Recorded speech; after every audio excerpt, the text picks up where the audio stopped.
각이 살아있는 정치평론 시사정각 시작하겠습니다. 오늘은 전용기 민주당 의원, 서지영 국민의힘 의원 두 분을 모셨습니다. 어서 오세요. 네, 안녕하세요. 네. 대선이 이제 40일도 안 남았습니다. 39일 남았는데요. YTN이 실시한 여론조사 결과부터 좀 보겠습니다. 차기 대선 가상 3자 대결 여론조사입니다. 함께 보시죠. 먼저 이재명 대 한덕수, 이준석 이렇게 3자 대결을 가상해서 봤더니 이재명 49, 한덕수 29, 이준석 7입니다. 여기서 이재명 후보와 한덕수 대 출마를 가정한 것이죠. 격차가 20%포인트 격차입니다. 이번엔 후보를 홍준표 후보로 바꿔봤을 때 3자 대결에서 이재명 후보 48, 홍준표 후보 28, 20%포인트 격차 보였습니다. 김문수 후보라면 어떨까요? 이재명 후보와의 격차 보시는 것처럼 홍준표 후보보단 조금 더 높습니다. 23%포인트 격차입니다. 한동훈 후보 대입을 해봤습니다. 48대 22. 그리고 이준석 후보 6%, 여기서는 26%포인트 격차입니다. 네, 안철수 후보로 대입해봤을 때는 격차가 조금 더 벌어집니다. 27%포인트 격차가 나옵니다.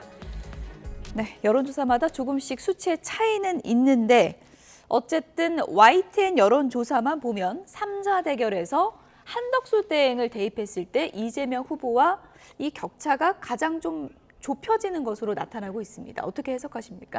네, 우리 국민들께서 지금의 상황을 굉장히 위기라고 받아보시고 계실 겁니다. 그런 상황에서 어쨌든 그 이재명 후보와 대척점에 서야 될 후보가 누구인가를 굉장히 유심히 지켜보고 계시고요.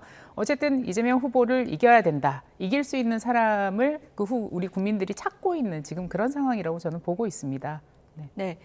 이런 여론조사 계속 나오면 한덕수 대행 지금 마음 상태가 어떤지 모르겠지만 고심이 더 깊어질 수밖에 없을 것 같은데 어떻게 생각하세요? 이미 출마를 생각하고 있는 것 아니시냐라고 의심도 할 수 있을 것 같습니다. 기본적으로 본인의 거취에 대한 문제를 밝혔더라면 이미 밝혔을 텐데 아직까지 말하고 있지 않은 모습들을 보면 마지막으로 정리해야 될 부분들을 정리한 후에 그리고 국민들에 대한 의견을 조금 더 수렴해보고 이런 여론조사를 본 뒤에 나와야겠다라고 하는 그런 계산들이 기저에 깔려있기 때문이라고 보는데요. 그런 측면들을 여러 가지로 예측해봤을 때 한덕수 권한대행도 나오고 싶은 마음은 충분히 있는 것으로 저는 보고 있습니다. 네, 어쨌든 지금 가상 3자 대결 저희가 계속 보여드리고 있지만 국민의힘은 지금 경선이 한창이긴 한데 고민이 좀 있을 것 같습니다.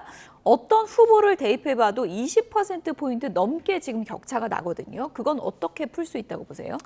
저는 이게 우리가 경선이 진행 중이기 때문에 이런 데이터가 나온다고 생각해요. 네. 왜냐하면 우리 지금 후보자가 4분이지 않습니까? 예. 모두 지지자들이 자기 후보가 되기를 바라요. 그러면 자기 후보 말고는 다른 사람들은 다 반대하겠죠. 마음을 안 주는군요. 그렇죠. 다른 아무래도 지금 경쟁 중이었기 때문에. 그래서 지금 제가 우리 당 여론조사가 나오는 것에 대해서는 사실은 그렇게 최종적인 결과와는 조금 거리가 있을 것 같다라고 보고 있거든요. 예를 들어서 홍준표 후보님을 지지하시는 분들은 우리 다른 후보들한테 지지한다고 발언 안 하실 거거든요. 예. 그래서 아마 지금은 이런 데이터들이 나오지만 우리 당이 최종 후보를 선출하고 나면 그때 이제 완전히 1대1 구도가 됐을 때는 지금 보수층들을 비롯해서 중도층까지, 중도 보수층까지 그런 마음들이 하나로 결집하는 현상들이 일어날 것이다라고 저희는 전망하고 있습니다.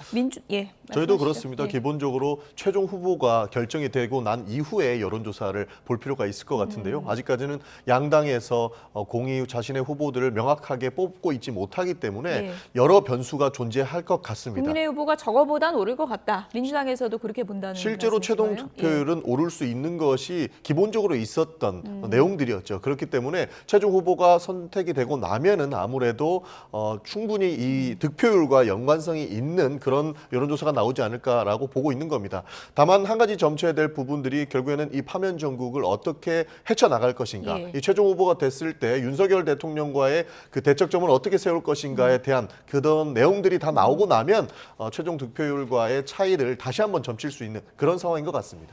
민주당 입장에서는 여론조사 결과가 좀 고무적일 수 있는 게 어떤 후보를 대입해봐도 이재명 후보가 50%에 근접했거든요. 뭐 지지층이 완전히 좀 결집해 있다 이런 양상으로 봐도 될까요? 충분히 가능합니다. 예. 민주당을 지지하고 민주주의에 있는 여러 가지 상황들을 봤을 때 기본적으로 지금 이재명 후보의 이 득표율이 높은 것들은 결국에는 윤석열 정부에 대한 심판이 필요하다라고 판단한 분들이 굉장히 많기 때문이라고 생각을 하는데요. 그런 차원에서 저희 그 민주 진영은 많이 결집해 있다라고 봐도 무방할 것 같습니다. 그런 차원에서 지금 사실 여러 여론조사가 나오더라도 별로 흔들리지 않는 부분들을 볼 수 있지 않습니까? 그래서 여러 상황을 대입해 보더라도 민주층은 많이 결집해 있는 양상이다. 이렇게 해석이 가능할 것 같습니다. 네. 국민의힘 주자들의 한 가지 특징. 어제 한동훈 후보와 홍준표 후보가 한덕수 나오는 것 오케이 이런 입장을 밝혔는데 마지막 남아있던 한 명 안철수 후보까지 오늘 입장을 바꿨습니다. 이렇게 되면 4명 다 오케이 이런 뜻을 표한 건데요. 안철수 후보는 어느 구름에서 비가 내릴지 모른다 이런 표현을 썼습니다. 저거 무슨 말입니까? 글쎄요. 예. 안철수 후보나 다른 모든 후보자들께서는 사실은 이제 우리 보수 진영 전체를 다 세를 확장해야 되고 끌어모아야 된다는 그런 관점에서 그런 얘기를 하신 것 같고요. 예. 그리고 어쨌든 지금 네 분이 경쟁하고 있지 않습니까? 이런 상황 속에서도 여전히 그 한덕수 차출론이 계속해서 언론을 통해서 나오고 있기 때문에 예. 또 한덕수 총리 대행의 권한 대행에 대한 여러 가지 기대치 이런 것도 흡수하고 싶으신 마음들도 다 있으실 것 같아요. 그런 차원에서 그런 말씀들을 하신 게 아닌가라고 생각을 하고 있습니다. 네. 실제로 한덕수 후보가 이렇게 계속적으로 한덕수 후보가 아니죠. 아직 지금 후보 권한 대행에게 거론되는 것 자체가 국민의힘에서는 후보가 뚜렷하지 않다라고 하는 그런 비판도 존재할 것 같습니다. 강력한 그렇기 때문에 카드가 없다. 그렇습니다. 예. 그러니까 제3의 후보인 그 한덕수 권한 대행에게 이런 제스처를 계속 보내고 있는 것 아닌가 보고 있는 것이고요. 예. 사실 저는 기본적으로 정치 공학적으로 봤을 때 이런 양상 자체가 이해가 되지 않습니다. 기본적으로 국민의힘의 지지층들 그리고 당원들도 충분히 이 여론조사에 응할 텐데 자당의 후보들보다 오히려 밖에 있는 인물에 대해서 더 많은 지지도를 보이고 있는 것. 사실상 이것은 자폭행위와 같거든요. 그런 차원에서 봤을 때 같은 후보군으로 봐도 무방할 것 같고 굉장히 그 네 분의 후보 입장에서는 상당히 불쾌한 그런 여론조사 형태도 읽을 수 있을 것 같습니다. 네. 그런데 저는 어떻게 보면 조금 자연스러운 현상일 수도 있다고 생각합니다. 왜냐하면 역대 그 대통령 권한 대행을 하셨던 분들이 대부분 대선 후보로 많이 거론이 되셨었어요. 예전에 고건 총리 같은 경우에도 대통령 권한 대행하시고 민주당의 굉장히 유력한 대선 후보로 주목을 받았습니다. 예. 전 날짜도 기억하는데요. 그러다가 연말이 대선이었는데 아마 1월 중순쯤에 이제 불출마 선언을 하셨던 걸로 알고 있거든요. 그래서 이 아주 특수한 상황에서는 국민들도 이 상황을 굉장히 특수하게 바라보시는 거라고 저는 생각을 합니다. 예. 그래서 그러한 권한 대행께 기대하던 바 그리고 이미 대통령의 직위를 수행하고 있기 때문에 국민 여러분들께서 그런 차원에서 신뢰할 수 있을 만한 인물들로 지켜보시는 게 아닌가 그런 바람이 좀 이렇게 투영이 되는 게 아닌가. 그리고 또 민주당에서 이렇게 계속 띄워주고 계시잖아요. 계속해서 그런 민주당에서 것도 띄운 겁니까? 민주당에서 많이 띄우고 있지 않습니까? 탄핵까지 시키고 예. 다시 복귀하시고 이러한 그간에 있었던 여러 가지 드라마틱한 상황들이 국민들로 하여금 또 한덕수 대행을 예. 주목하게 만든 게 아닌가 그렇게 생각하고 있습니다. 저희는 짧게요. 한덕수 권한 대행이 나오는 거 땡큐다 이렇게 얘기한 적도 있습니다. 왜냐하면 윤석열 대통령이 재출마하는 것과 마찬가지다. 그만큼 이 파면 정권에서 책임론이 부각되어 있다라고 읽기 때문인데요.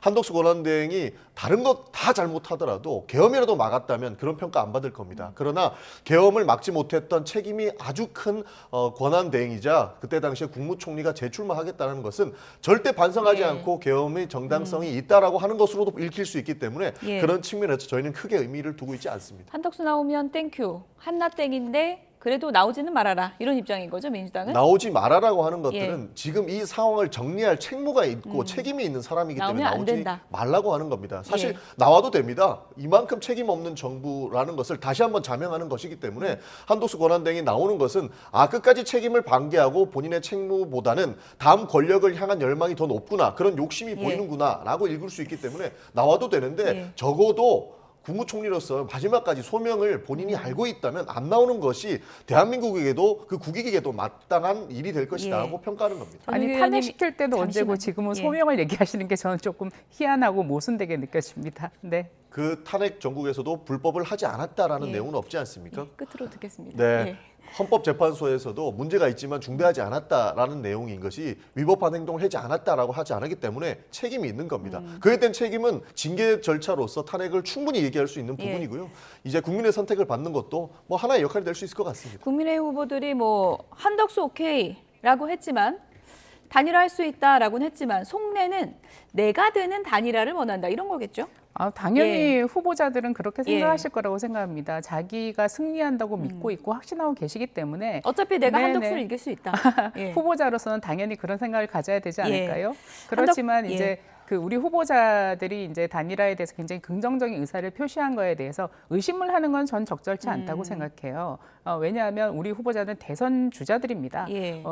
일국의 대선 주자급 되시는 분들이 허언을 하실 리도 없고 또 그런 입장을 밝히신 게 오히려 굉장히 포용적인 태도를 보이신 거라고 생각하기 때문에 저는 굉장히 긍정적인 모습이라고 생각을 합니다. 네, 한덕수 대행이 어제는 국회에서 시정연설을 했는데요. 이례적인 장면도 연출이 됐습니다. 어떤 장면인지 보시죠.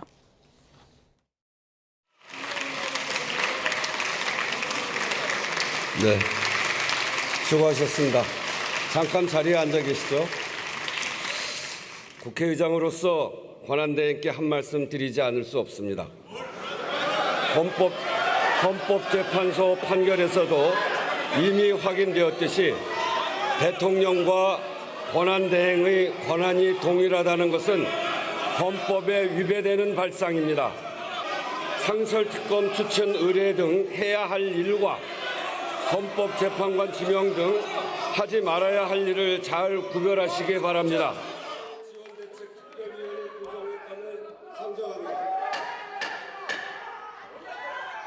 산불 지원대책 특별위원회 구성에 관한 영남권에서 발행한 대통령 출마 계획 지나가겠습니다. 있으십니까? 입장 분명히 여기 밝히지 않는 이유 있으십니까?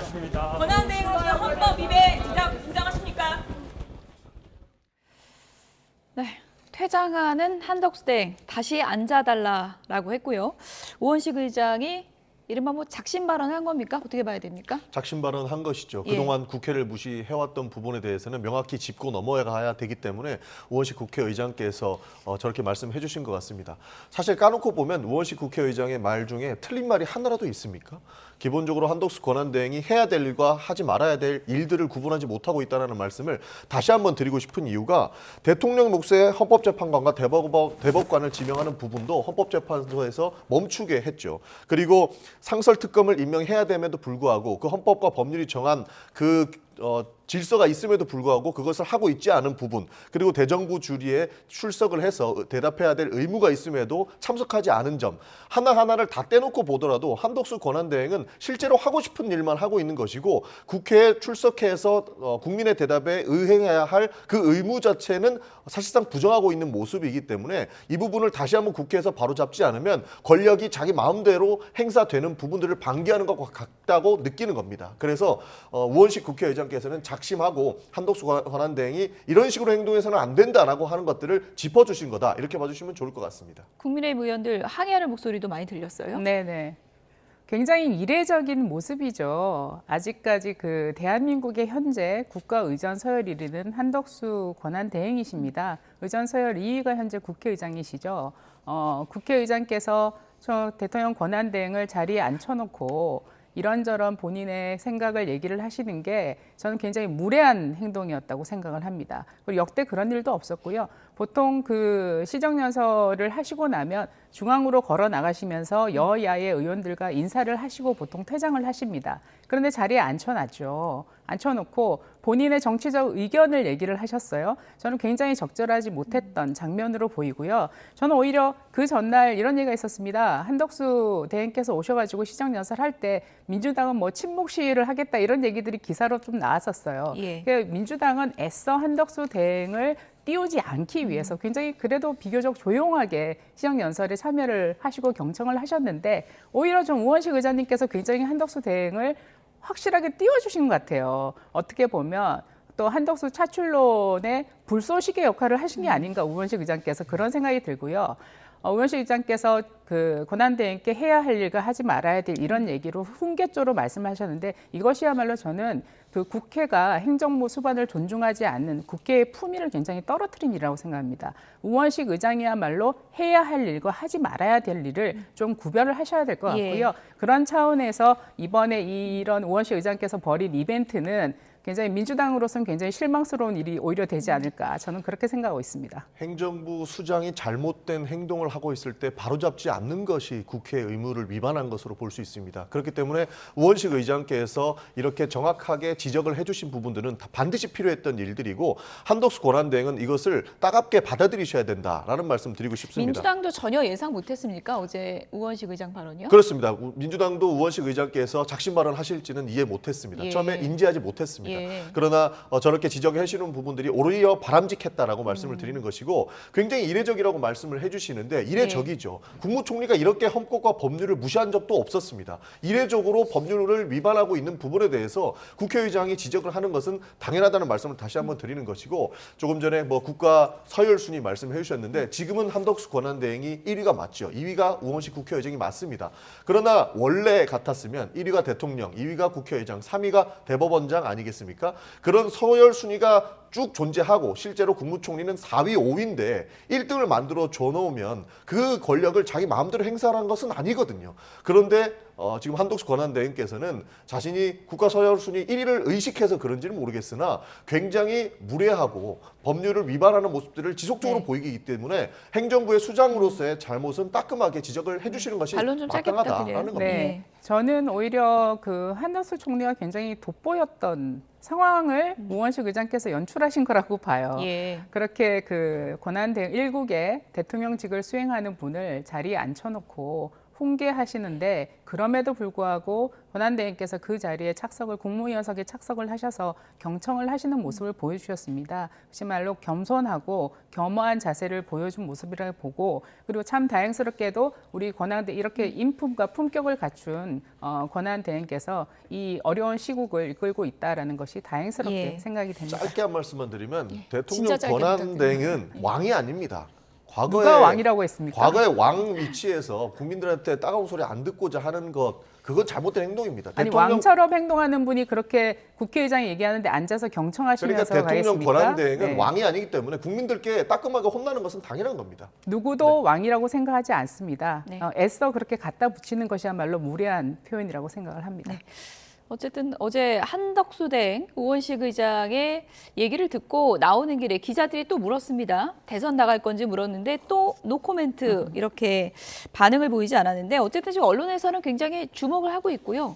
지금 구체적인 날짜까지 지금 거론이 되고 있습니다. 다음 주 30일 정도라고 이제 거론이 되고 있는데 왜 그런지 그래픽을 좀 보여주시면 이해가 될 것 같습니다. 일단 28일에 최상목 장관 귀국을 합니다. 미국에서 돌아오고요. 그 다음 날 국민의힘 결승 진출자 2명이 가려지죠.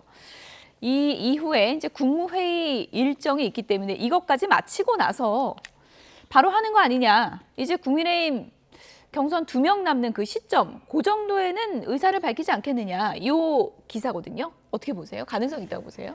글쎄요, 왜 이렇게 한덕수 대행 이야기를 우리가 오래 해야 되는지도 사실은 잘 모르겠습니다. 두 분이 말을 좀 길게 하셔서 더 길어졌습니다. 저는 좀 짧게 했던 것 같은데. 그래서 굉장히 국민적 관심이 있는 건 예. 사실인 것 같습니다. 그래서 여러 가지 날짜를 이렇게 쭉 그 YTN에서 보여주셨는데 저는 저런 날짜가 있는지 잘 몰랐었고요. 예. 그다음에 이제 여러 가지 설들과 뇌피셜들이 굉장히 범람하고 있는 것 같아요. 그것이야말로 국민들의 관심 또 정치인들의 관심을 저는 보여주는 거라고 생각하고요. 만약에 어떤 결단을 내리신다면 공직자 사퇴 시한이 아마 5월 초인 걸로 알고 있습니다. 결단을 내리신다면 그때까지는 결정을 내리시겠죠. 저희가 저희 당 전당대회가 지금 더 급하기 때문에 저희가 거기까지 생각할 여력은 없습니다. 네. 국민의힘 경선 얘기로 그렇게 해서 바로 들어가 보도록 하겠습니다. 이제 맞수 토론이 어제와 오늘 이틀에 걸쳐서 펼쳐지는데 어제 있었던 맞수 토론 주요 장면부터 보여드리겠습니다. 윤석열 대통령께서는 또 한동훈 후보에 대해서 눈에 넣어도 아프지 않은 후배다 이렇게 말씀하셨어요. 그만큼 사적으로 굉장히 관계가 좋았죠. 윤석열 대통령을 찾아봐야 된다고 봐요. 찾아뵙고 정말 제가 인간적으로 못할 짓을 했습니다. 우리 당이 바로 탄핵을 성사시킨 그 역할을 내가 당대표로서 했는데 이거 정말 잘못됐다. 당원 여러분들 죄송합니다. 그러고 후보로서 정말 정중하게 사과를 하거나 아니면은 정말 후보직을 사퇴하는 것이 옳지 않느냐 이렇게 봅니다. 충성은 나라에 해야 되는 것이지 저한테 해야 되는 것이 아니거든요. 저는 공직은 개인의 하사물이나 전유물이 아니다라는 말씀을 드리고 싶습니다. 계엄은 아버지가 와도 막아야 되는 거예요. 계엄이 잘못된 것이 아니라는 생각을 갖고 계신 것 같아요. 헌법재판소 결정이 났지만 결정은 따르지만 저는 그래서는 이번 선거 치를 수 없다고 생각합니다. 보수의 진짜 책임은 국민 앞에서 반성하는 것부터 저는 시작한다고 생각합니다. 그래서 정말 그 이재명 민주정당에게 대한민국을 헌납할 수는 없지 않습니까? 저는 그런 점에서 국민께 사과하시는 우리 안철수 후보 같은 경우는 사과를 하시고 꼭 우리 국민의힘의 안철수 후보께서 대통령을 탄핵해야 되겠느냐 그런 점에서는 제가 탄핵한 적이 없습니다. 탄핵에 아마 같이 가표를 찍으신 것으로 그렇게 알고 있고 그 장소에 또 탄핵 소추안이었습니다. 네, 먼저 김문수 대 한동훈.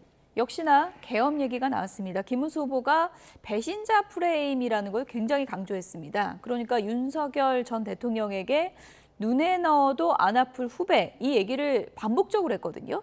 배신자 프레임을 좀 씌우려고 한 것 같은데 결과는 어떻다고 보십니까? 실제로 한동훈 후보의 이런 지지율이 낮게 나오는 이유도 결국에는 배신자 프레임을 이미 가지고 있기 때문이라고 보고 있습니다. 그런 측면에서 김문수 후보는 사실 저희가 보기에는 윤심을 얻고 있는 후보였지 않습니까? 그런 차원에서 배신자 프레임을 강화하는 것이 한동훈 후보와 본인의 경쟁력의 차이를 보여주는 것이라고 계산한 것 같습니다. 그래서 그 프레임을 조금 더 강화하고 있다. 이렇게 봐도 무관할 것 같습니다.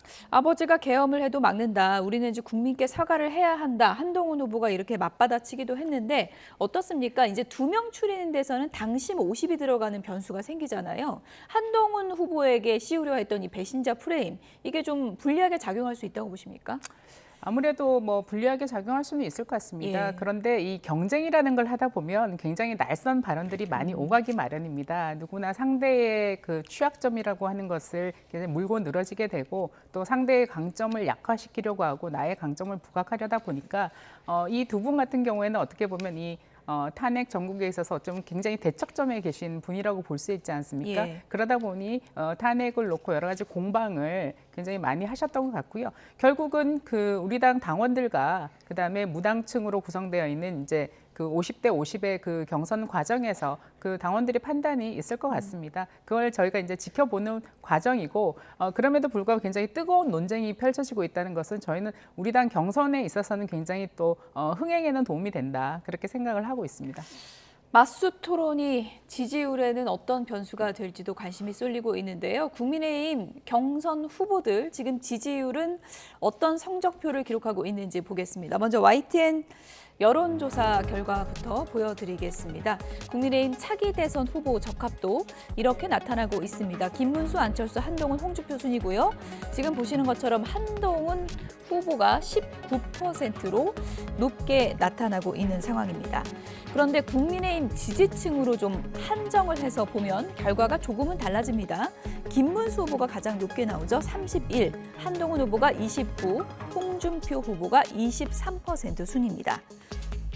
이번엔 한국갤럽 여론조사 결과도 좀 보여드리겠습니다. 장래 정치 지도자 선호도 오늘 나온 갤럽 여론조사 결과입니다. 이재명 후보가 가장 높습니다. 38%, 40%에 육박하는 지지율을 기록하고 있고요. 국민의힘 후보들 지지율을 보면 한동훈 후보가 이번에 갤럽 조사에서 가장 높게 나왔습니다. 8%를 기록했습니다. 전용규 의원님. 국민의힘 후보들만 이 좁혀서 보면은 지금 추세로만 보면은 한동훈 후보가 경선 과정에서는 조금 상승세가 두드러지는 것 같아요. 실제로 예. 시작했던 지지율보다 지금은 굉장히 많이 올라온 지지율들을 여러 데이터로 확인할 수가 있었습니다. 실제로 YTN에서 의뢰한 저 조사에도 그런 모습들이 보이고 있는데, 그러다 보니 김문수 후보 같은 경우에는 철저하게 더 배신자 프레임을 씌우는 모양새를 보이고 있는 거 아닌가 싶은 겁니다.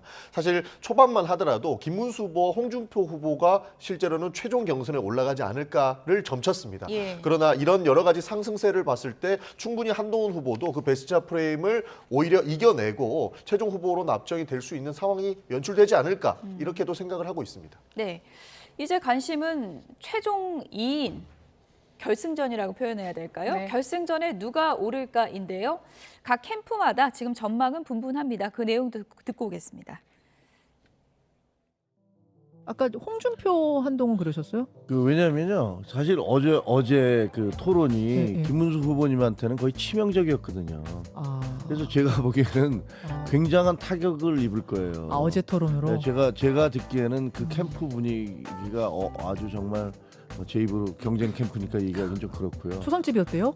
예, 그렇다고 하더라고요. 근데 거기다가 이제 홍준표 후보님이 오늘 어떻게 하실지 모르겠어요. 근데 그 전 토론, 1차 토론에서는 홍준표 후보님도 상당히 이른바 똥볼을 차셔서 그래서 상당히 좀 논란이 있었잖아요. 경선 토론으로 그 후보가 결정되지는 않아. 근데 그렇지 않은 경우도 있겠구나라는 생각이 들어요. 홍 후보님 결승에 진출한다고 하면 나머지 한 명은 누가 될까요? 김문수 후보가 될 가능성이 높다, 저는 이렇게 판단을 하고 있습니다. 이제 50%의 당신과 50%의 일반 여론조사가 있습니다. 아시다시피 한동훈 후보가 어떤 형태로든지 당내에서는 그 탄핵 문제로 지지도가 굉장히 낮습니다. 그러면 이제 한동훈 후보가 적어도 이걸 극복하기 위해서는 일반 여론조사에서 홍준표와 김문수를 많이 앞서줘야 됩니다. 이걸 극복할 수는 저는 없다고 생각을 합니다. 네, 누가 올라가게 될까요?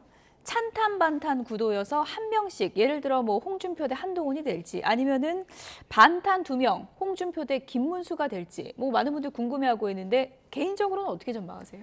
제가 개인적인 얘기를 하면 안 되거든요. 안 되겠죠. 네. 네. 그래도 한번 여쭤봤습니다. 제가 뭐 개인적으로는 대선 준비위원이기도 하고 예. 또 당직도 맡고 있어서 뭐 특정 후보자들에 대해서 제가 평가를 하고 이런 것들은 적절치는 않습니다. 예.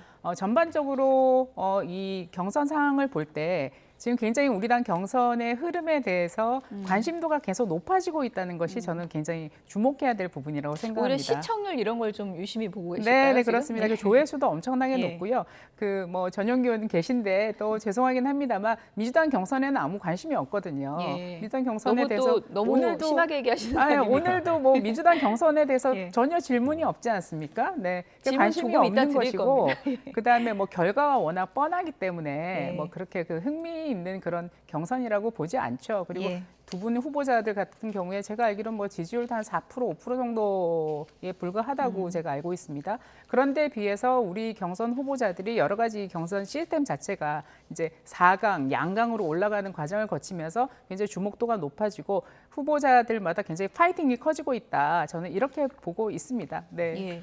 오늘은 마수 토론이 이제 홍준표 대 한동훈, 그야말로 뭐 끝장 토론이라고도 불립니다. 3시간 토론을 통해서 우열을 가리게 될 텐데, 전용기 의원님, 뭐 네. 다른 당 얘기긴 하지만 어쨌든 홍준표 대 한동훈, 뭐 입담이 좀 대단한 두 분이 오늘 마수 토론을 하게 되는 거잖아요. 전략을 좀 어떻게 갖고 나올 것 같으세요? 사실상의 구도 싸움으로 가지 않을까 싶습니다. 예. 구도가 명확하게 나와 있습니다. 김문수, 홍준표 후보는 반탄이고요. 그다음에 안철수, 그다음에 우리 누구죠? 갑자기 우리 한동훈 후보, 예. 한동훈 후보는 찬탄이지 않습니까? 그래서 인물로는 어떻게 보면은 구분하기가 참 어려운데 결국에는 구도 싸움으로 갔을 때는 명확한 구도가 한동훈과 우리 그 홍준표 후보가 나오기 때문에 아마 구도 싸움으로서는 충분히 재미있는 그런 토론회가 될 수 있을 거라고 보고 있습니다. 실제로 정치공학적으로도 경선이 흥행되기 위해서는 구도가 같은 사람이 나오는 것보다 구도가 명확하게 나뉜 사람들이 나중에 결선에서 붙는 것이 훨씬 더 흥미 유발 측면에서도 이롭다고 보거든요. 그 연장선이 아니고 그 초기 대응을 오늘 아마 볼 수 있지 않을까 기대가 되는 겁니다. 그리고 아까 대변인께서 말씀을 해주셨는데 사실 뭐 국민의힘 경선 재밌습니다. 실제로 저도 재밌게 보고 있는데요. 개그맨을 뽑는 건 아니지 않습니까? 국민의힘 경선에서 개그 콘서트가 망한 이유를 다시 한번 확인하고 있는데 예. 대한민국 지도자 뽑는데 좀 장난스럽게는 안 했으면 좋겠습니다. 예. 뭐 개그맨을 뽑는 건 아니다. 그래도 뭐 이제 관심을 받으면 좋은 거니까 오늘 끝장 토론 어떤 걸 좀 관전 포인트로 보면 되겠습니까? 아까 뭐 전용기 의원께서도 얘기하셨지만 이게 탄핵 공방이라는 거는 피할 수는 없을 것 같습니다. 각자의 생각이 너무나 극명하신 부분들이 있기 때문에 예. 그런 얘기들이 분명히 나올 것이고 또 언론은 그 점을 조명하는 것 같습니다. 그래서 저는 그런 생각도 했어요. 하도 찬탄 반탄 이런 얘기 많이 해서 좀 반찬 타령 그만했으면 좋겠다. 이런 생각도 저희가 예. 우스갯소리로 저희가 나누기도 했었는데요. 예. 피해갈 수 없는 부분이기는 합니다. 그렇지만 이제는 이제 1대1 맞수 토론이기 때문에 예. 굉장히 후보자들이 갖고 있는 정책적인 비전을 좀 제시하실 것 같아요. 그리고 특히 뭐 홍준표 후보 같은 경우에는 외교 안보 분야에 있어서의 본인 또 뚜렷한 생각들이 있고 그 한미 관계에 있어서라든지 그다음에 뭐 여러 가지 전술핵이라든지 이런 본인이 이슈가 있으시기 때문에 이슈 파이팅을 좀 하실 거라고 예. 보고요. 한동훈 후보께서도 이제 젊음과 또 패기 이런 것들을 좀 보여주시면서 중도층을 비롯한 또 우리 당원들한테 굉장히 소구력 있는 제안들을 하시지 않으실까 저는 그렇게 생각하고 있습니다. 3시간 맞수 토론이기 때문에 보다 좀 깊이 있는 그런 논쟁이 네. 가능하지 않을까 그렇게 그런 예측하고 생각이 있습니다. 드는데요. 이 얘기도 좀 해봐야 될 것 같습니다. 지금 대선이 40일도 안 남은 그런 시점인데 이제 검찰이 문재인 전 대통령을 기소했습니다. 민주당이 크게 반발하고 있는 상황인데 좀 시점이 공교롭다는 또 해석도 있습니다. 정치적 기소라는 평가가 굉장히 많습니다. 실제로 민주당 내부에서도 큰 반발이 있고요. 이 부분은 검찰이 너무 정치에 오랫동안 많이 개입하려고 하는 것 아니냐 하는 의심까지 사기 딱 좋은 시그널이라고 봅니다. 실제로 지금 윤석열 전 대통령이 내란 우두머리 혐의로 재판을 받고 있지 않습니까? 거기에 더 치우기 위한 것이 이제는 이재명을 넘어서 문재인이다라고 생각한 것 같습니다. 예. 그래서 이 정치적 기소라고 하는 이런 내용들을 많은 민주당 의원님들께서 이야기를 하고 있는 것이고요. 실제로 내부적으로도 화가 많이 나 있습니다. 어떻게 이렇게 정치적으로 기소까지 할 수 있느냐고. 그런 측면에서 봤을 때 저는 검찰이 오히려 지금 큰 잘못을 하고 있다는 말씀도 드리고 싶습니다. 저는 검찰이 잘못하고 있다라고 생각하시는 것 자체가 문제라고 봐요. 왜냐하면 검찰은 검찰의 역할을 하면 되는 겁니다. 이게 수사가 제가 알기로도 4년이나 끌었던 수사예요. 그런데 그 과정에서 문재인 전 대통령께서도 이재명 후보처럼 여러 가지 시간 끌기를 많이 하셨어요. 그렇기 때문에 이제는 결론을 내릴 때가 된 것이고 검찰은 어떠한 상황에 얽매이지 않고 자기 할 일을 제대로 하면 된다고 생각합니다. 오히려 해야 될 일을 안 하고 있으면 그것도 이상하지 않습니까? 그리고 뿐만 아니라 뭐 윤석열 대통령께서 재판받는 모습과 문재인 전 대통령 뭐 이렇게 같이 선상에 놓게 하려고 한다. 예. 저는 이것이야말로 굉장히 정치공학적인 얘기시고 실제로 문재인 대통령께 국민들이 관심이 없습니다. 그냥 본인이 져야 될 질문 지셔야 되는 것이고 그다음 그 따님과 관련해서 뭐 이스타항공과 관련된 문제 당시에 민정수석실까지 나서가지고 따님이 태국에서의 생활에 대해서 여러 가지 편의사항들을 민정수석실이 나서서 전부 다 문다혜 씨와 상의하고 했다고 다 정황들이 나오고 있지 않습니까? 받을 벌은 받아야 된다고 생각합니다. 그게 시기가 있고 시점이 따로 있는 것은 아니라고 생각을 합니다. 그 우원식 국회의장께서 한독수 권한대행에게 할 일 구분하라라고 말씀하시지 않았습니까? 검찰이 할 일 구분해야 됩니다. 이렇게 정치적으로 문재인 전 대통령까지 소환해서 기소할 게 아니고 김건희 여사 수사를 똑바로 했다면 그때 탄핵 정국도 오지 않았을 것이고 검찰이 정치화됐다라는 비판 안 받았을 겁니다. 그러나 지금은 선을 많이 넘었다는 말씀을 드릴 수밖에 없습니다. 김건희 여사 얘기 또 끄집어내셨는데 뭐 여러 가지 수사가 진행이 되고 있는 상황이고 김건희 여사와 뭐 윤석열 대통령에 대해서는 전 정부에서도 뭐 많이 수사하고 항상 문제 삼지 않았습니까? 그러니까 아까도 제가 말씀드렸지만 각자의 모든 기관들이 자기 일을 제때 제대로 하는 게 그게 지금 우리가 해야 될 일이라고 생각합니다. 그것을 언제 해야 된다, 저때 해야 된다, 지금 왜 이것을 끄집어내느냐라고 보는 것이 오히려 굉장히 정치적으로 검찰을 압박하고 있는 거라고 생각하고요. 문재인 전 대통령은 부끄러워야 됩니다. 어떻게 그 따님 사위를 취직시키기 위해서 사실은 그런 여러 가지 과정들이 옛날에 보도에 많이 나왔지만 어떻게 민정수석실까지 개입해가지고 가족의 그런 일상생활적인 문제까지 지원하는데 그런 조력을 했다는 것은 굉장히 부끄러운 일입니다. 예, 문 전 대통령이 오늘 국회를 또 찾는데 공교롭게 네. 어떤 관련해서 입장을 밝힐 걸로 보십니까? 아무래도 그 입장은 예. 전 정부 탄압대책위원회에서 수차례 밝힌 바 있습니다. 그래서 윤건영 의원을 통해서도 나온 바가 있기 때문에 아마 직접적인 입장을 밝힐지는 조금 봐야 됩니다. 예. 그러나 아무래도 한마디 정도는 하지 않을까 싶습니다. 그것이 결국에는 정치적 보복이라는 말씀을 하시지 않을까 저희가 보고 있는데요. 좀 말씀 잘하셨습니다. 문재인 대통령 창피해야 된다고 말씀을 하셨는데 창피하라고 포토라인에 세우는 겁니다.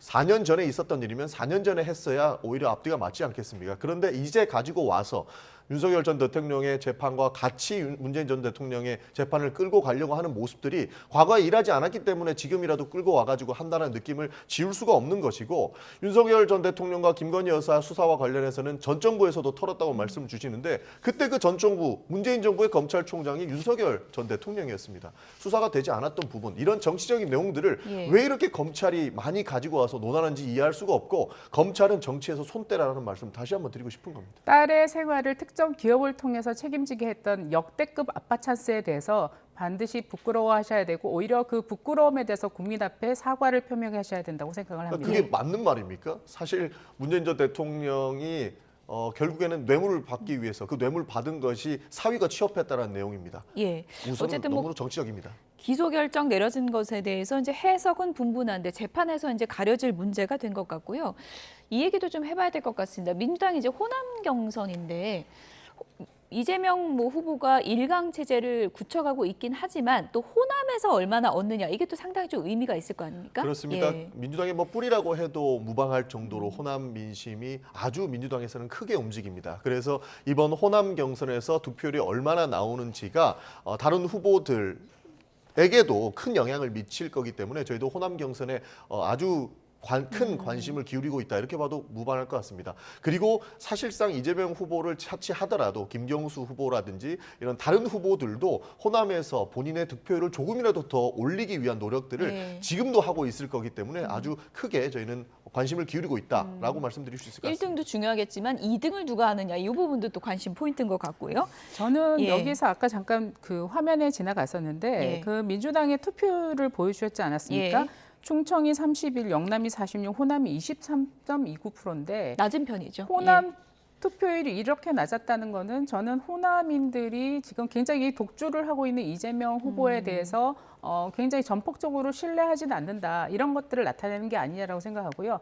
지금 민주당은 이렇게 지지율을 별개로 하더라도 투표율이 굉장히 저조한 상황에 대해서는 좀 심각하게 생각하셔야 되는 게 아닌가. 오히려 이재명 후보의 호남 지지율에 비상이 걸렸다라고 저는 평가하고 싶습니다. 투표율 낮은 부분은 반론도 좀 들어봐야 될 것 같은데 네. 어떻게 해석하십니까? 사실상 예. 반드시 투표해야 된다라고 생각하는 분들이 적극적으로 투표를 해주시는 부분도 있는 것 같습니다. 예. 그리고 전당대회 당일날 투표하시는 분들도 있으시거든요. 그리고 그렇군요. 진행 중인 부분을 가지고 예. 우리가 투표율이 낮다라고 평가하기는 예. 어려울 것 같습니다. 충분히 이재명 대표가 지도력을 행사하는 부분에 대해서는 많은 국민들께서 이미 인정하고 있는 부분이기 때문에 그 걱정은 국민의힘 가서 하시면 좋을 것 같습니다. 뭐 낮다는 기사 보고 또 가서 또 많이 하실 수도 있는 거니까요. 그렇습니다. 뭐 최종 투표율은 어떻게 나올지 좀 보겠습니다. 지금까지 전용기, 서지영 두 분이었습니다. 감사합니다. 네, 감사합니다.